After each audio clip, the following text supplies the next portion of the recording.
House owner வந்தாங்க. என்ன பிரச்சனை அப்படின்னு கேட்டாங்க. இந்த மாதிரி மாடியில் துணி காய போடப்ப அவங்க அப்பா வந்து அடிச்சுட்டாரு அந்த மாடியில் இருக்கிறவரு அப்படின்னு அந்த அம்மா கம்ப்ளைண்ட் பண்ணாங்க வீட்டுக்காரங்கிட்ட.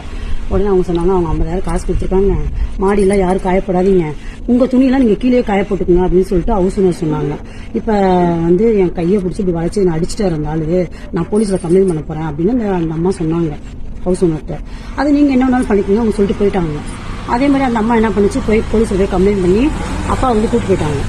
அப்புறமா அம்மா என்ன பண்ணாங்க, பாவம் அந்த தெருவில் யாரோ தெரிஞ்சவங்களா இருப்பாங்க உங்களுக்கு, அவங்க கூப்பிட்டு போய் போலீஸ்கிட்ட ஏதோ கொஞ்சம் காசுலாம் கொடுத்துட்டு அப்புறமா கூட்டிகிட்டு வந்துட்டாங்க அப்பாவை. அப்புறம் பார்த்தீங்கன்னாக்கா நான் வந்து என்னுடைய பிள்ளைங்க வந்து கொஞ்சம் வளர்ந்துருச்சுங்க. ஒரு வயசுக்கிட்ட வந்துருச்சுங்க, ரெட்டை பிள்ளைங்களுக்குள்ள ஒரு வயசுக்கிட்ட வந்துருச்சுங்க. எந்த நேரமும் பிரச்சனை பண்ணிகிட்டே இருப்பார். பிள்ளைங்க அழுதாக்கா அப்பாவுக்கு பிடிக்காது, ரொம்ப அம்மாவை போய் அடிப்பார். எந்த நேரம் பிள்ளைங்க அழுது நீ தான் பெத்தே அந்த பிள்ளைங்கள நீயே பார்த்துட்டு இருக்க அப்படின்னு சொல்லி அம்மாவெல்லாம் போட்டு அடிப்பார். எனக்கு அது ரொம்ப கஷ்டமாகவே இருந்துச்சுங்க. நான் என்ன பண்ணேன், ஃபோன் பண்ணி எங்கள் வீட்டுக்கார்ட்ட கீழ் வீட்டில் தான் ஃபோன் வரும், வாரம் வாரம் ஞாயிற்றுக்கிழமையெல்லாம் ஃபோன் பண்ணுவார் எங்கள் வீட்டுக்கார் வெளிநாட்டிலேருந்து. நான் ஃபோன் பண்ணி அழுதேன், நீங்கள் வாங்க உடனே, என்னால் முடியல, எங்கள் அப்பாவுக்கு இங்கே இருக்க முடியல, நீங்கள் உடனே வாங்க நம்ம ஊருக்கு போயிடலாம் அப்படின்னு சொல்லி அழுவும். அவர் என்ன பண்ணாலும் சரி நான் கிளம்பி வரேன் அப்படின்னு சொல்லிட்டு உடனே விடமாட்டாங்கல்ல, அவரும் பாவம் ரொம்ப தயங்கி சரி வந்துடுறேன் இரு அப்படின்னு